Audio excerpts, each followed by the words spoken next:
예, 오늘 제10강 보배로운 백성이 되게 하시리라 라는 제목으로 말씀을 드리겠습니다.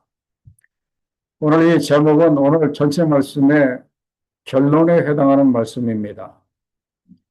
오늘 26장 18절에 보면은 여호와께서도 우리에게 말씀하신 대로 오늘 너를 그의 보배로운 백성이 되게 하시고 라고 이렇게 나와 있습니다. 여기에서 우리를 향한 하나님의 소원을 여기서 읽을 수가 있습니다. 뭡니까? 하나님은 우리를 하나님의 보배로운 백성으로 만들기를 원하신다 하는 거예요. 그리고 보배로운 백성으로 만드시기 위해서 그런 말씀이 무엇인가 하면은 그의 모든 명령을 지키라 하건 하셨느니라.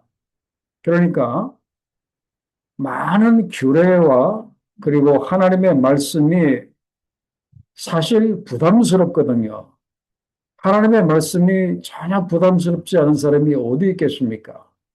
그 말씀대로 살아야 하니까 때로는 부담도 되고 참기 어렵죠. 그러나 그 규례와 말씀의 목적은 하나님이 우리들에게 말씀을 주신 그 목적은 우리를 거룩한 백성, 하나님의 소유된 백성, 보배로운 백성으로 만들기 원하신다. 거기에 있다 하는 것을 알 수가 있습니다.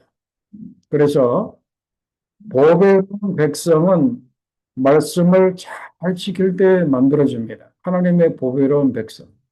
그리고 여기서 이 하나님의 보배로운 백성이라고 하는 또 뜻은 하나님의 소유된 백성이라고 하는 뜻이 있습니다. 우리는 하나님의 소유입니다. 우리는 누구의 것? 우리는 하나님의 것입니다. 우리는 하나님의 소유된 백성, 보배로운 백성이다 하는 것을 알 수가 있어요. 그래서 우리를 하나님의 보배로운 백성으로 만드시기 위해서 이러한 신명기 23장부터 26장까지 긴 말씀을 이렇게 주고 계시는 거예요. 이 안에는 어떤 내용들이 있다고 했습니까? 예법이라든지 절기라든지 생활 규범이라든지 많은 그 내용들이 있습니다. 이런 그 내용들을 우리들에게 주신 것은 우리들이 그런 그 말씀대로 그렇게 살아가면서 우리를 점점 보배로운 백성으로 만들기를 원하시기 때문에 이러한 말씀을 주셨다 이제 그겁니다. 그렇기 때문에 오늘 우리들에게 주시는 말씀들, 또 우리가 또 주일날 교회 가서 또 예배 드릴 때, 또 하나님이 또 주의 종을 통해서 귀한 말씀들을 이렇게 주시는데, 그런 그 말씀들의 그 목적은 우리를 하나님의 보배로운 백성으로 만드시기 위함이었다. 그렇게 여러분들이 아시고, 이제는 좀 말씀을 부담스러워 하지 마시고, 그 말씀을 기꺼이 감사함으로 우리가 받았으면 좋겠습니다. 자, 그러면 이제 오늘 내용을 들어가도록 합니다.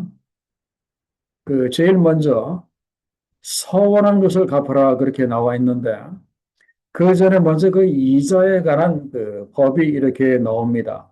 그 신명기 23장 19절로 20절까지의 그 말씀에 보면은 그 두 가지 경우가 있어요. 그 19절은 그 같은 동족끼리 구워줄 때입니다. 어떤 그 형제가 굉장히 다급해서 나한테 와서 조금 구워달라고 이야기를 했어요. 그래서 꽂았어요. 그랬을 경우에는 이자를 받지 말라 그랬습니다. 돈을 구워주고 난 다음에 돈의 이자라든지 아니면 뭐 양식을 빌려주고 난 다음에 그 양식의 이자라든지 그리고 이자를 낼 만한 모든 것의 이자를 같은 동족끼리는 받지 말라라고 그렇게 말씀을 하고 있어요. 그냥 구워 주고 그 사람이 다시 갚으면은 받고 그 대신 이자는 받지 말라 그렇게 이야기를 하고 있습니다. 그래서 출애굽기 22장 25절에도 보면은 너가 만일 너와 함께한 백성 중에서 가난한 자에게 돈을 구워주면 너는 그에게 채권자 같이 하지 말고 빨리 갚으라고 독촉하지 말고 그리고 이자를 받지 말라라고 말씀을 하십니다. 자, 그 대신 20절에 보면은 다른 그 케이스가 있습니다.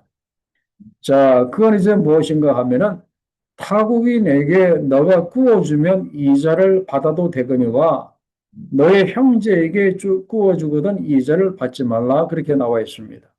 자, 여기서 이 타국인들에는 돈을 구워줬었을 경우에는 이자를 받아도 된다라고 그렇게 이야기를 하고 이렇게 있습니다.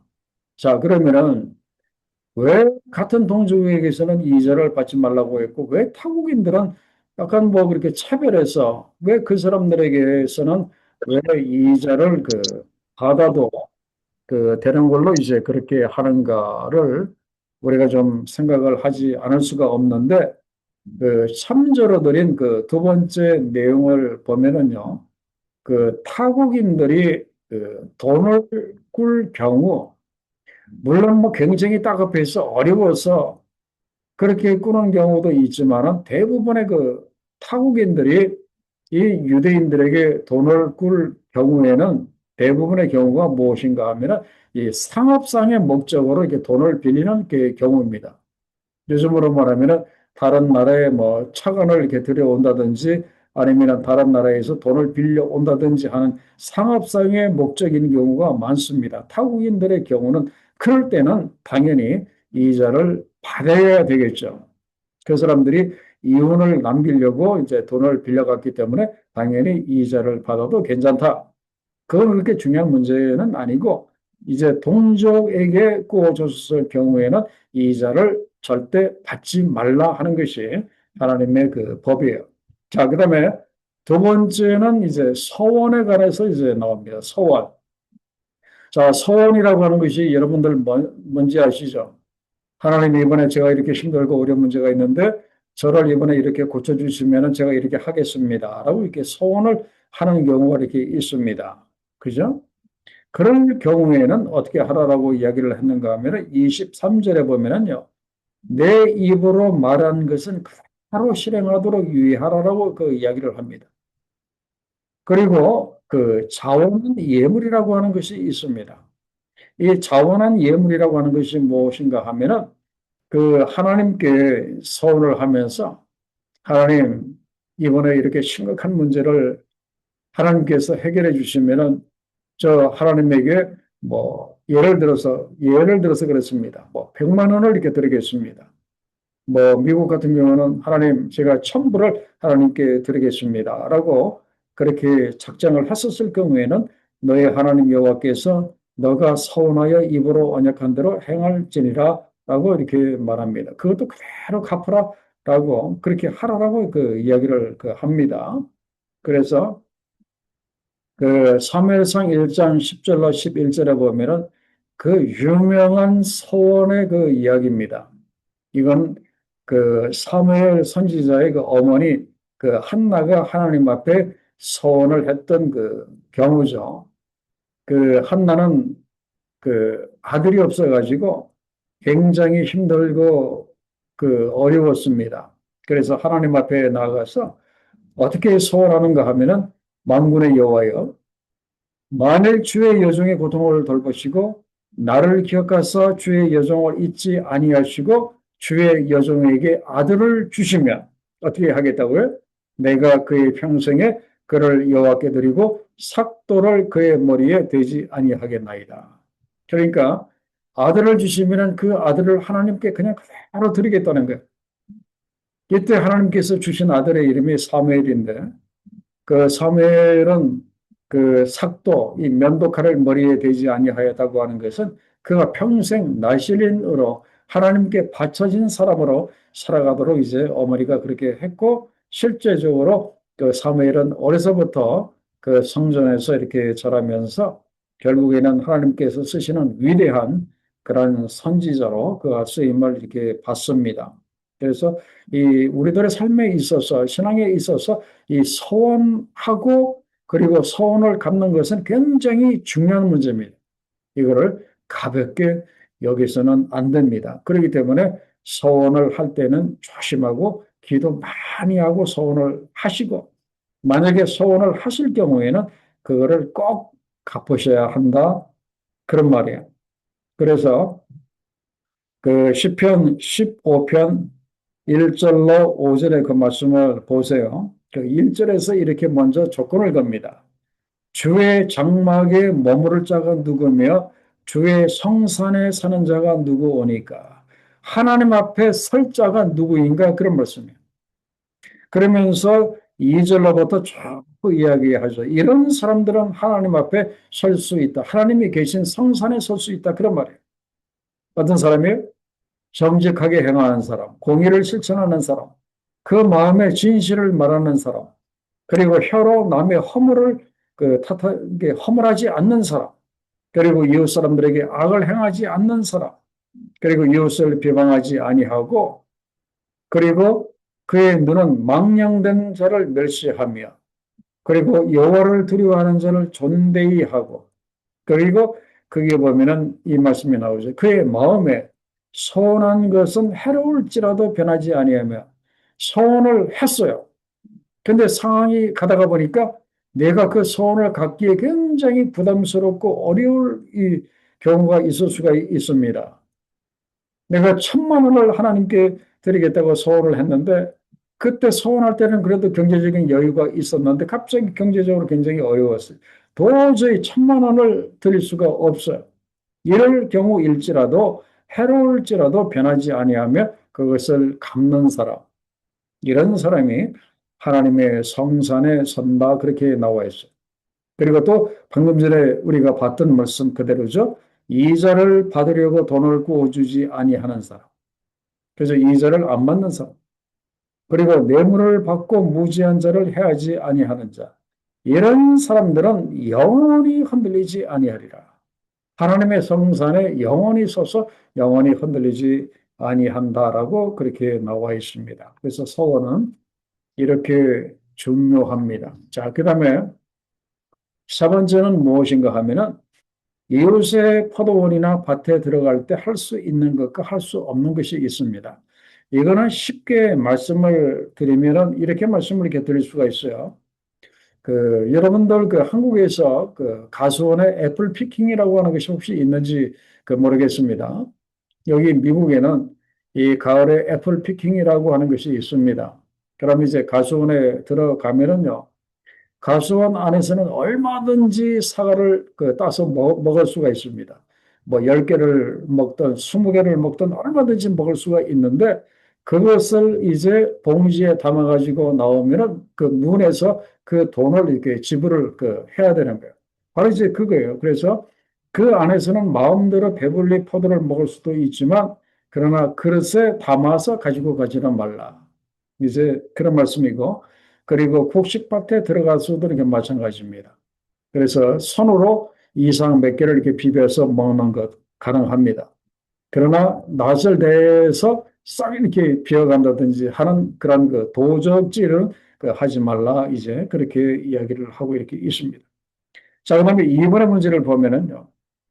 그 아내에게서 수치가 되는 일이 발견되었을 때는 그 어떻게 해야 하는가? 그럴 경우에는 이혼 정서를 써서 그의 손에 주고 그를 자기 집에서 내보낼 것이요라고 그 이야기를 합니다. 그래서 이 아내를 맞이하고 난 다음에 이 수치가 되는 일이 도대체 무엇인가?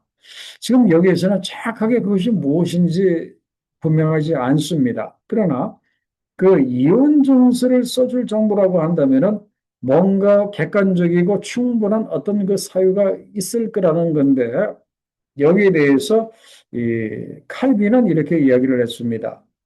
그 아내의 어떤 그 부족함이나 혹시 아내가 가지고 있는 그 중병이 아닌가 그렇게 이야기를 하기도 하고 또 랑게라고 하는 사람은 아내의 육체적인 그 결함이 아닌가라고도 이야기를 하는데 어떻든지 간에 그럴 경우에는 그 이혼 정서를 써서 이제 보내도록 그렇게 했습니다. 왜 이혼 정서를 써서 이렇게 보내도록 했는가 하면은 그 이혼 증서라고 하는 것은 어떤 면에서 보면은요, 여자에게 재혼할 수 있는 법적인 권리와 자유를 보장해주는 일종의 문서입니다. 그렇기 때문에 이혼 증서를 갖고 있는 여자는 다시 재혼을 할 수가 이렇게 있었어요. 그래서 이 다시 재혼할 수 있는 법적인 권리와 자유를 보장해주는 일종의 그 문서였다. 그렇습니다. 그래서 이런 경우뿐만 아니라 이 이혼 증서를 이렇게 써서 이렇게 주는 그 경우는 그 남자들이 여자를 함부로 버리지 못하도록 이혼 증서도 없이 함부로 버리게 되면 그 여자가 다시는 재혼을 할 수가 이렇게 없거든요. 이혼 증서가 없기 때문에. 그래서 이제 그런 일을 막기 위해서 함부로 버리는 일을 막기 위해서 이 이혼 증서를 써서 이렇게 주도록 이제 그렇게 했습니다. 자, 그래서 이제 그 재혼한 경우 그 여자가 이제 그 이혼을 하고 나갔습니다. 그리고 나서 재혼을 하는 경우 다른 남자하고 재혼을 하면은 전혀 문제가 없어요. 그런데 문제가 언제 생기는가 하면은 그 전 남편과 다시 결혼할 수 없도록 이제 그렇게 했어요. 그래서 그 4절 중반절에 보면은 그 여자는 이미 몸을 더럽혔은즉 그를 내보낸 전 남편이 그를 다시 아내로 맞이하지 말라라고 분명히 이야기를 하고 있어요. 그, 그 이유가 무엇인가 하면은 그 참조에 보면은 그 두 번째 이유가 이렇게 중요합니다. 그게 보면은 그 남자는 이미 그 아내와 이혼함으로 인해서 그 여자를 완전히 또는 영원히 포기했던 셈이 되기 때문에 다시 이혼했던 그 전처를 다시 아내로 남자들이 그 받아들이지 못하도록 이제 그렇게 했고, 그다음에 3번도 중요한 그 내용입니다. 그게 보면은 이혼한 남자가 이제 전처와 이혼을 하고 이제 이 남자가 새로운 여자를 맞이해서 다시 사는데 이 살다가 보니까 이 그런 후처가 전처보다도 못하다고 그렇게 생각을 하고 이 첫 번째 아내가 내보낸 그 아내가 이혼했던 아내가 더 이 좋다고 하는 게 생각이 들 경우가 그 있어요.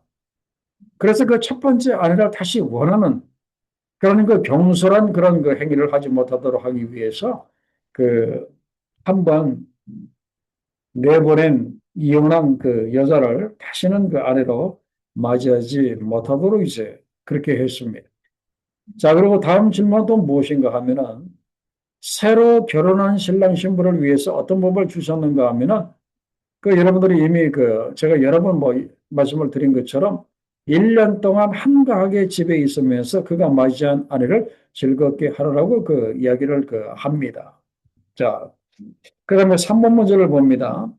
자, 지금 보면은 내용이 아주 그 다양하게 여러 가지가 이렇게 나옵니다. 자, 이번에는 무엇인가 하면 그 맷돌 이야기가 나오는데, 자, 6절에 보면은 그 맷돌, 그 그림에 보면 이렇게 나오죠. 그 맷돌이나 그 맷돌의 윗짝을 전당 잡지 말라 그랬어요. 그래서 그 출애굽기 22장 26절 이하에 보면은 이웃의 옷은 전당을 잡을 수가 있지만 이 맷돌은 절대로 전당을 잡지 못하도록 했습니다. 어떤 경우에도 이 맷돌은 전당을 잡지 못하도록. 왜요? 이 맷돌이 있어야 그 사람들이 곡식을 갈아서 이제 떡을 해서 밥을 해서 먹기 때문에 그 생명과 이 맷돌을 전당 잡는 것은 그 사람의 생명을 전당 잡는 것과 똑같기 때문에 그 맷돌을 전당 잡지 못하도록 이제 그렇게 했습니다. 그 대신 그 이웃의 옷은 전당을 그 잡을 수가 있어요. 자, 이웃이 나한테 와서 지금 굉장히 급하니까 돈을 한뭐 10만 원만 꿔달라. 그러면서 이제 그 사람의 옷을 이제 전당을 잡히고 이제 그 사람이 갔습니다. 그럴 경우에는 어떻게 하라고 했습니까? 해가 지기 전에 그 옷을 그 사람에게 돌려보내라고 했습니다. 그 다음날까지 그 옷을 전당을 잡지 말라 그랬습니다. 왜 그런가 하면은 27절에 보면 그 당시에 대부분의 그 사람들이 굉장히 가난한 사람들이 많았습니다. 옷이 뭐 여러 벌 있어서 오늘은 뭐 이거 입고 내일은 저거 입고 이것이 아니라 오직 하나 유일한 옷이었기 때문에 그리고 또 이 옷이 이 가난한 사람들에게는 무엇인가 하면은 이 밤에 또 이렇게 듣고 자는 그 이불처럼 이불의 용도로 쓰이는 것이 바로 그 옷입니다. 그렇기 때문에 옷을 몇 시간 전당을 잡았을지라도 해가 지려고 하면은 그 옷을 돌려주라라고 그렇게 이야기를 합니다. 이걸 보면은 참 우리 하나님의 그 긍휼히 여기심, 그 하나님의 자비하심을 우리가 여기서 그 법안에서 찾아볼 수가 있습니다. 자, 그리고 또 하나님의 그 공의를 어디에서 발견할 수가 있는가 하면 그 인신매매에 관한 법입니다. 그 사람을 인신매매했었을 경우에는 어떻게 하라고 했습니까? 그런 사람들은 반드시 죽이라고 그렇게 이야기를 하고 있습니다. 반드시 죽이라. 그죠? 요즘도 마찬가지죠. 인신매매는 큰 그 중범죄로 그렇게 다루지 않습니까? 그래서 이, 이 남의 생명을 이제 그 담보로 해서 그 자신의 이익을 그렇게 추구하는 것은 그야말로 이 준살인행위나 이게 마찬가지죠. 남을 유기하는 것은 유기해서 이렇게 팔아버리는 것은 그 사람을 준살인하는 그 정도의 그 심각한 죄이기 때문에 반드시 죽이라라고 그 이야기를 그 하셨어요. 자, 그다음에 이제 또 내용이 또 새로운 내용이 또 나오는데 여기는 그 나병에 대해서 이렇게 나옵니다. 나병에 대해서. 자, 이 나병에 대해서는 어떻게 하라고 했습니까? 나병에 대해서는 일단은 그 제사장들에게 보이도록 그렇게 했습니다. 그래서 제사장들이 가르치는 치료법대로 이제 그 지켜나가도록 이제 그렇게 했고, 그러면서 구절에 보면은 너희는 애굽에서 나오는 길에서 너희 하나님 여호와께서 미리암에게 행하신 일을 기억할지니라. 왜 갑자기 그 나병 치료에 관한 이야기가 나오다가 왜 구절에 가서 그 미리암에게 행하신 일을 기억하라고 왜 이렇게 말씀을 하셨는가? 그거는 그 참조로 드린 그 내용에 보면은요.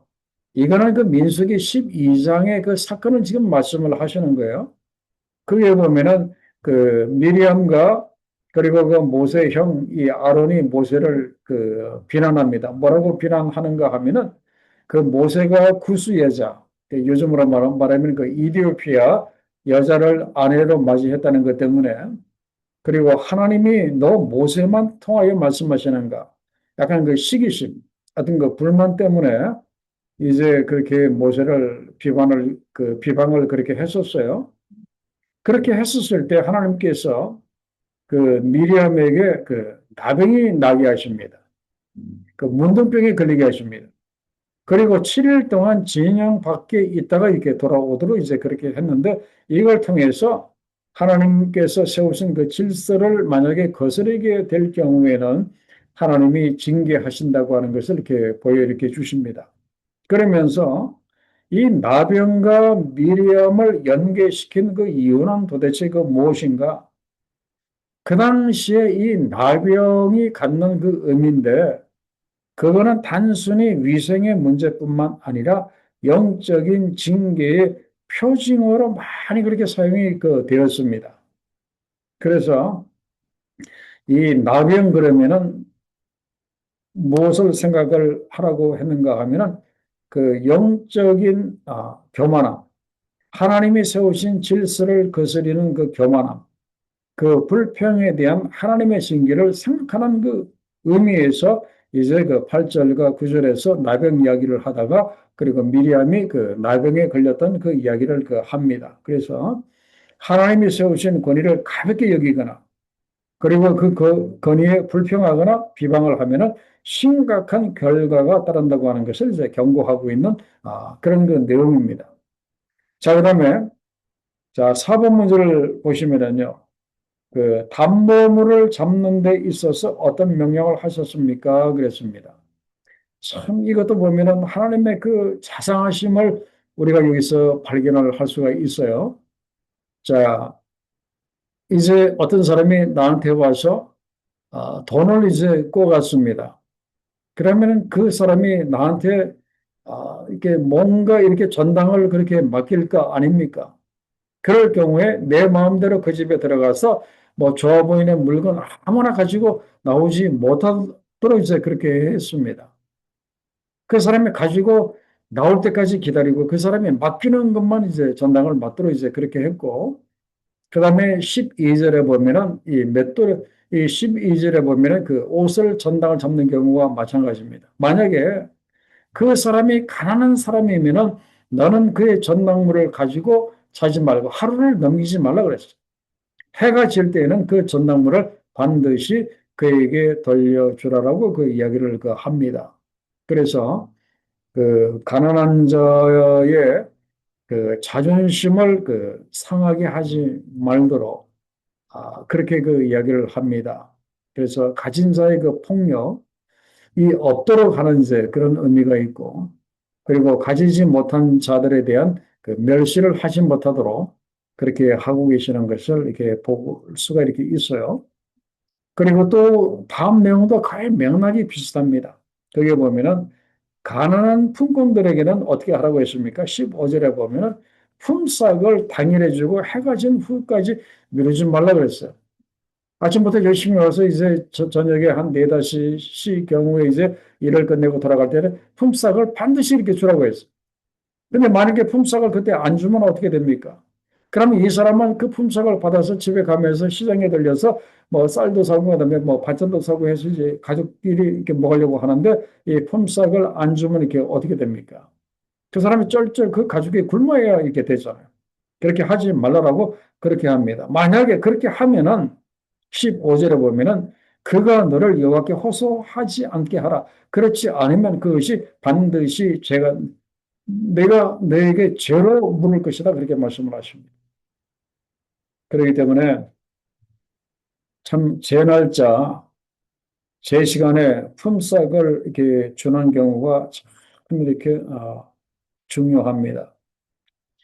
뭐 한국에서는 뭐 어떤지 잘 모르겠습니다만 제가 살고 있는 이 미국 그리고 특히 이 뉴저지 이 같은 경우는 그 남미에서 이렇게 올라와서 이렇게 일용직으로 이렇게 뭐 식당이라든지 뭐 이런 데서 일하는 그 히스패닉 그 사람들이 참 많습니다.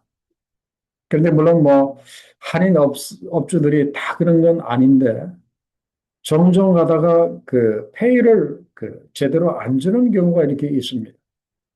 한 주가 지나도 돈을 안 주고 2주가 지나도 돈을 안 주고 하는 경우가 이렇게 종종 이렇게 있어요. 이런 그 사람들이 이렇게 많다가 보니까 오히려 그 어떤 그 단체들이 저희 그 고포지저스라고 해가지고 저희는 그 매주 화요일 날그 히스패닉 사람들을 모아다가 이제 예배를 드리고 이제 같이 밥을 먹고 하는 그 모임을 매주 화요일 날 이렇게 하고 이렇게 있는데 그때 이 사람들이 와서 그 뭘 이렇게 도와주는가 하면은 그 스페니시 사람들이 한인 업주로부터 그 돈을 받지 못할 경우에 그걸 이렇게 받아주는 그 일을 이렇게 도와주는 이렇게 경우가 이렇게 있어요. 참 이걸 보면은 가슴이 참 이렇게 아프죠. 아마 한국에서는 그런 일이 없는지 모르겠는데 그 외국인 노동자들에게 이렇게 하는 일은 그 없어야 하겠어요.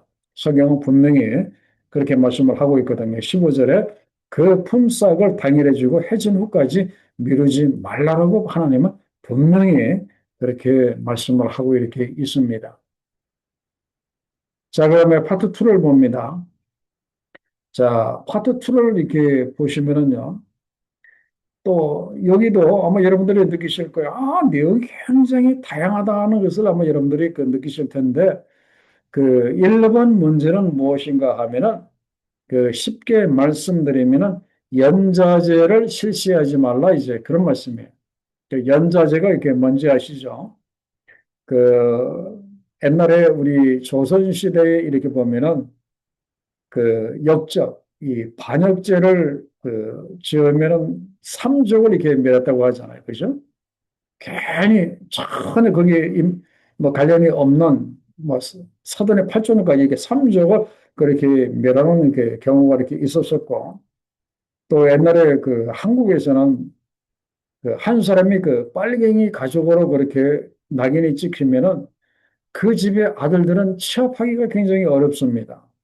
그리고 사회생활에 굉장히 불이익이 많고 늘 이 정보기관에 이렇게 감시를 받는 그런 그 연좌제가 불과 얼마 전까지도 우리 한국에 이렇게 있었어요. 근데 하나님은 이미 오래전에 이렇게 분명히 말씀을 하셨어요. 각 사람은 자기 죄로 말미암아 죽임을 당할 것이라. 그러면서 그 앞에 보면은 아버지는 자식 때문에 죽임을 당하지 않도록, 아버지는 자식 때문에 벌을 받지 않도록 그렇게 하라. 그리고 또 자식들은 그 아버지 때문에 벌을 받지 않도록 그렇게 하라. 그래서 각 사람은 남의 죄 때문에 그 벌을 받는 것이 아니라 각 사람은 자기 죄로 말미암아 죽임을 당할 것이니라. 그러면서 그 예레미야서에는 분명히 말하고 있어요. 마지막에 누구나 자기의 죄악으로 말미암아 죽으리라. 다른 사람의 죄 때문에 그렇게 죽임을 당해서는 안 된다라고 분명히 그렇게 말하고 있습니다. 자, 그다음에 그 다음 질문을 이렇게 보시면은 그 객이나 고아나 가부를 억울하게 하지 말라 그랬습니다. 뭐 앞에서 있었던 그런 그 내용과 거의 그 비슷한데 거기에 보면은 객이나 고아의 송사를 억울하게 하지 말라 그랬습니다. 그리고 가부의 옷을 전당 잡지 말라 그랬습니다. 그러면서 그렇게 하는 그렇게 해야 하는 그 이유는 18절에 보면은 너희가 옛날에 너희도 옛날에 똑같이 그런 그 경우에 그런 처지에 있었었다 그런 말이에요. 너희도 애굽에서 살면서 애굽 사람들로부터 압제를 너희들이 당했었고 그런 가운데서 하나님의 은혜 가운데 너희가 속량을 받았기 때문에 이제는 그 놀라우신 속량의 은혜를 입은 자답게 이제는 다른 사람들에게도 은혜를 베풀면서 살아야 한다. 이제 그런 말씀이에요. 이건 오늘 우리들에게 주는 아주 귀한 말씀이에요. 우리도 마찬가지잖아요. 우리도 하나님의 은혜로 우리가 다 함께 구원받은 사람들 아닙니까? 그렇기 때문에 우리도 구원받은 사람으로서 다른 사람들에게 은혜와 사랑과 자비를 베푸는 것은 지극히 당연한 일이다. 이제 그렇습니다. 자, 그 다음에 그들이 가난한 자와 나그네를 그렇게 해야 하는 이유가 무엇입니까? 그랬습니다. 자, 19절로부터 22절까지 이렇게 보면은 그 여러 가지 실제적인 그 경우를 그 이야기를 합니다. 자, 19절에 보면은요. 그 어떤 사람이 밭에서 곡식을 배다가 깜빡 잊고 한쪽 모퉁이를 안 베었어요. 그러면 다시 가서 그걸 그렇게 하지 말고 그냥 남겨두라고 했습니다. 가난한 자들이 와서 이제 가져가도록. 그리고 20절에 보면은 감람나무, 그 올리브 열매를 딸 때도 그렇게 똑같이 그대로 하도록 했고, 21절에서 포도를 딸 경우에도 똑같이 그렇게 하라고 했습니다. 가난한 자와 그리고 고아와 가부를 위해서 그냥 그대로 남겨두어라. 그냥 다시 돌아가서 악착같이 하나까지 다 그렇게 따지 말라 그랬어요. 그렇게 해야 하는 그 이유는 22절에 보면 너는 애굽 땅에서 종되었던 것을 기억하라. 너희도 그렇게 가난한 적이 있었다 그런 말이에요. 그렇기 때문에 지금 가난한 자들을 위해서 그것을 남겨두라 이제 그런 말씀입니다. 그래서 그 질문의 그 참조 내용은 굉장히 그 중요한 겁니다. 그 참조 내용에 제가 이런 말씀을 이렇게 드린 것이 있어요. 그 이스라엘의 모든 율법은 하나님께서 그 백성을 애굽의 종살이로부터 구원해 내신 출애굽의 구원의 사건에 근거하고 있다. 그렇게 나와 있어요. 그래서 하나님은 그 율법의 내용을 가만히 이렇게 보시면은 그 기본적으로 흐르고 있는 그 내용이 그 밑에서 두 번째 줄에요. 종이었던 그들이 은혜로 하나님의 백성이 되었기 때문에 마땅히 감사함으로 지켜야 할 생활 규범인 것을 알 수가 이렇게 있습니다. 그래서 은혜 받은 자로서 감사함으로 지켜야 할 그 내용이 그 율법이다. 이제 그런 말씀이에요. 그래서 율법은 은혜 받은 사람이 은혜를 깨닫고 감사함으로 이제 지켜나가는 것이 바로 그 율법이다. 그래서 율법의 기본 정신은 종에서 구원받은 은혜에 기초한다. 이제 그런 말씀입니다. 이건 참 중요한 그 내용이죠. 세상의 어떤 나라의 법이 참 여기에 근거한 법들이 얼마나 많은지 이렇게 모르겠습니다. 참 좋은 그 법인 것을 그 알 수가 이렇게 있습니다. 자, 그다음에 2번 문제를 이렇게 보면은 또 갑자기 또 엉뚱한 내용이 나오는데 이것은 그 태형에 관한 그런 그 내용이에요. 그래서 어, 2절에 보면은 태형이 합당하면 그 태형을 받을 이제 죄를 범한 경우에는 그 3절에 보면은요. 40까지는 때릴 수 있지만 그것을 넘기지 못하게 했습니다. 그죠?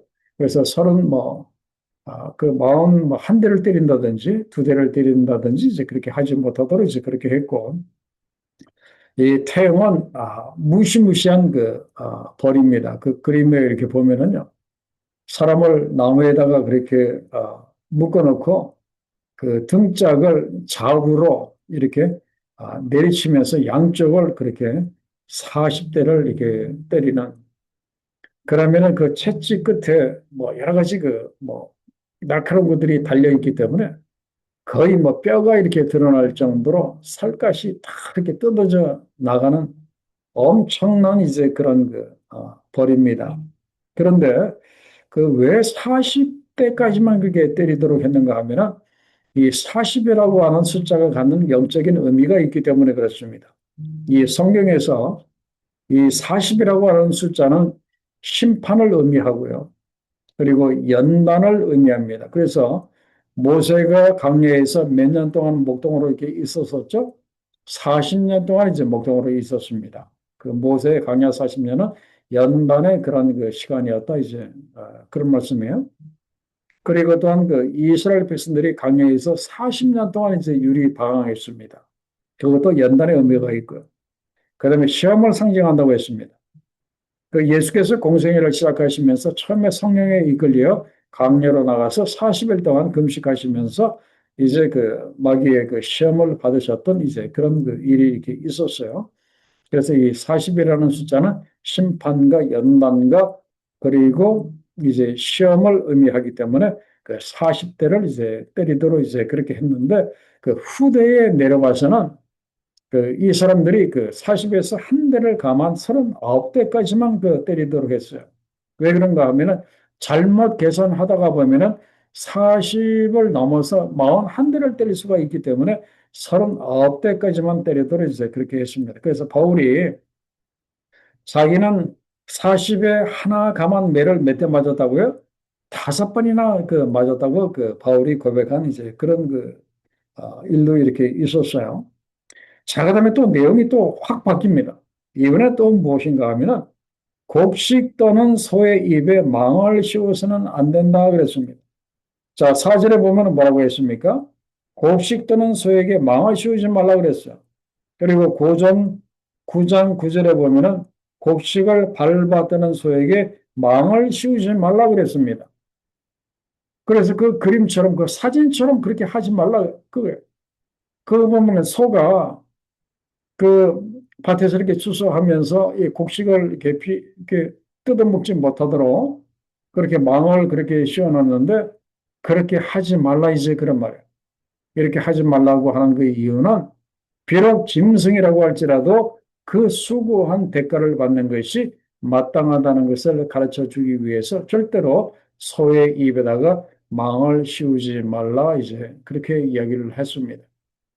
그러면서 그 바울은 어디까지 이걸 이제 그 연결해서 그 이야기를 그 했는가 하면은 그 예수께서도 그 마태복음 10장 10절에서 이런 말씀을 하신 적이 있습니다. 전보자가 저 먹을 것 받는 것이 마땅하다. 그리고 사도 바울도 그 교회 사역자들이 교회로부터 응분의 대가를 제공받는 것이 마땅하다. 다 여기에 근거해서 이제 그런 얘기를 한 적이 있습니다. 자, 그 다음에 3번 문제를 봅니다. 자, 3번은 이제 어떤 문제인가 하면은 그 계대 결혼에 관한 그 이야기입니다. 이 계대 결혼은 여러분들이 아실 거예요. 결혼한 형제가 후사 없이 죽으면 다른 형제가 형제된 음으로써 죽은 형제의 가부된 그 아내와 다시 결혼을 함으로 인해서 그 죽은 형의 그 대를 그렇게 이어주는 이제 그런 그 계대 결혼에 대한 이제 그 이야기가 이렇게 나오고요.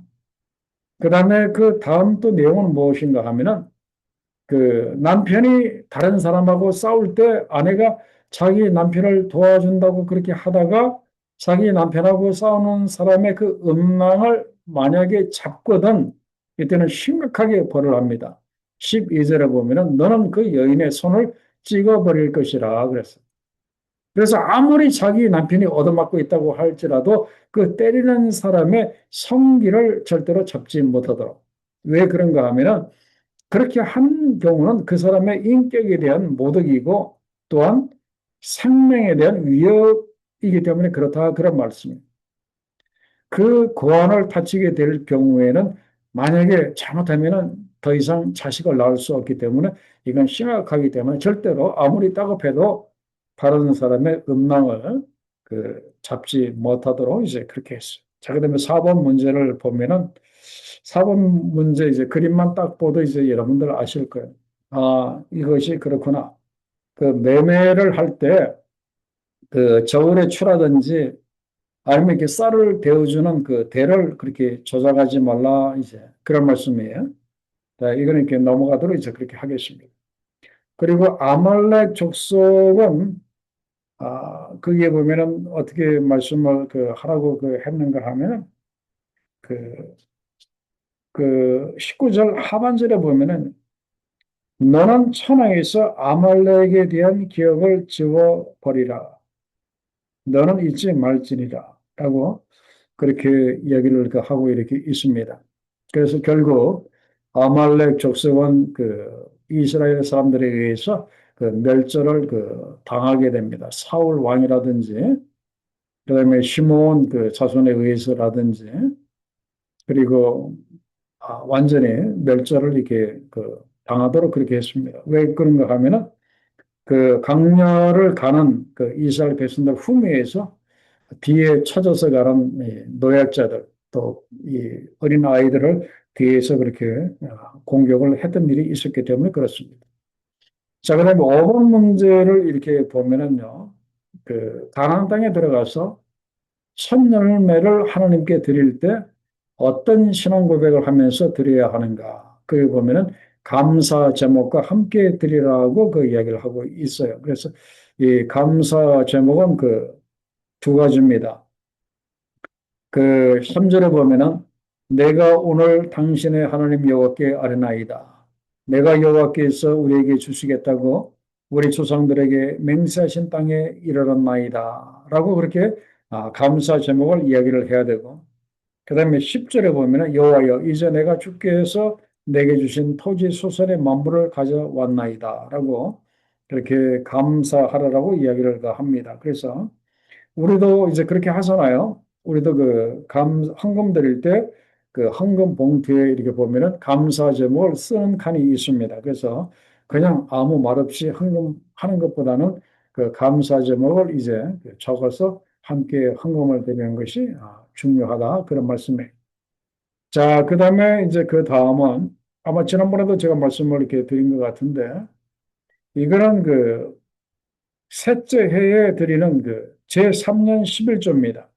그래서 이거는 7년 중에서 세 번째 해, 그리고 여섯 번째 해에 따로 11조를 이렇게 드림으로 인해서 사회적인 약자라든지 그리고 생계가 어려운 사람들을 위해서 이제 공동체에서 이제 그걸 나누어서 그렇게 쓰도록 이제 그렇게 했던 것을 이렇게 보게 됩니다. 자, 이제 그 마지막 질문을 이렇게 보도록 합니다. 마지막 질문을 이렇게 보시면 이것이 오늘 말씀의 전체 결론이에요. 자, 하나님의 법도와 규례를 지키는 백성에게 어떤 복된 약속을 선언하셨습니까? 그랬습니다. 자, 26장 16절에서 19절 말씀을 제가 봉독해 드리겠습니다. 오늘 내 하나님 여호와께서 이 규례와 법도를 행하라고 너에게 명령하시나니 그런즉 너는 마음을 다하고 뜻을 다하여 지켜 행하라. 너가 오늘 여호와를 너의 하나님으로 인정하고 또 그 도를 행하고 그의 규례와 명령과 법도를 지키며 그의 소리를 들으라 하건 하였고 여호와께서도 너에게 말씀하신 대로 오늘 너를 그의 보배로운 백성이 되게 하시고 그의 모든 명령을 지키라 하건 하셨느니라. 그런즉 여호와께서 너를 그 지으신 모든 민족 위에 뛰어나게 하사 찬송과 명예와 영광을 삼으시고 그가 말씀하신 대로 너를 내 하나님 여호와의 성민이 되게 하시리라라고 그렇게 말하고 있습니다. 그죠? 이걸 통해서 오늘 우리가 그 확신해야 되는 것이 있습니다. 하나님이 우리들에게 지키라고 주신 말씀, 왜 하나님이 우리들에게 지키라고 이렇게 말씀을 이렇게 주셨는가? 때로는 그 말씀대로 살기가 솔직히 좀 쉽지 않죠. 부담스러울 때도 있고, 너무 버거울 때도 있고, 좀 말씀 없이 좀 살았으면 할 때도 아마 이렇게 있을 거예요. 그런데 하나님이 우리들에게 이런 그 말씀을 이렇게 주신 것은 우리들에게 어떤 그 멍에를 씌우시기 위해서 주신 것은 절대로 아니다 하는 것을 반드시 여러분들이 아셔야 돼요. 왜 그 말씀을 주셨는가 하면은 그 말씀을 통해서 우리가 하나님의 성민이 되고 하나님의 보배로운 백성. 제가 하나님의 보배로운 백성은 하나님의 소유된 백성이라고 제가 말씀을 드렸어요. 하나님의 백성이 되는 거예요. 우리는 하나님의 소유된 백성이라 그런 말이에요. 하나님의 소유라 그런 우리는 하나님께서 소유하신 사람이기 때문에 하나님이 우리를 소홀히 그렇게 여기시겠습니까? 절대로 그렇죠. 우리는 하나님의 소유된 백성이기 때문에 하나님이 우리를 절대로 버리지 아니하신다. 그런 말씀. 그래서 이렇게 귀한 백성으로 만드시기 위해서 우리들에게 말씀을 이렇게 주시고 그 말씀을 이렇게 지키라 하시는 거예요. 그래서 이 의미를 오늘 우리가 좀 꼭 좀 기억을 했으면 좋겠어요. 이걸 기억을 하면은 이제는 좀 말씀에 대한 좀 나의 생각이 조금 달라질 거예요. 아, 나를 얽매이기 위해서 부담스럽게 하려고 이 말씀을 주신 것이 아니고 나를 하나님의 선민으로 만들기 위해서 보배로운 백성으로 만들기 위해서 나에게 이 말씀을 주고 계시는구나. 그러면 감사가 이렇게 나오잖아요. 그러면서 하나씩 조금씩 그렇게 지켜나가면 되지 않을까 그렇게 생각을 합니다. 자, 결론 및 적용을 보도록 하겠습니다. 거기도 똑같이 그렇게 나와 있죠. 우리는 그리스도 안에서 하나님의 보배로운 백성이라고 했습니다. 그래서 그 하나님의 그 보배로운 백성으로서 그 축복은 대단합니다. 왜 그런가 하면은 하나님의 소유이기 때문에 우리를 귀하게 여기시고 소중히 여기시고 우리가 아버지이신 하나님께 우리가 구할 때 그대로 그렇게 응답해 주시는 복이 우리 가운데 임하기 때문에 그렇습니다. 그래서 이제는 우리가 하나님의 말씀을 잘 지킴으로 하나님의 보배로운 그 백성들이 될 수 있기를 우리 주의 이름으로 간절히 축원합니다. 자, 기도하겠습니다.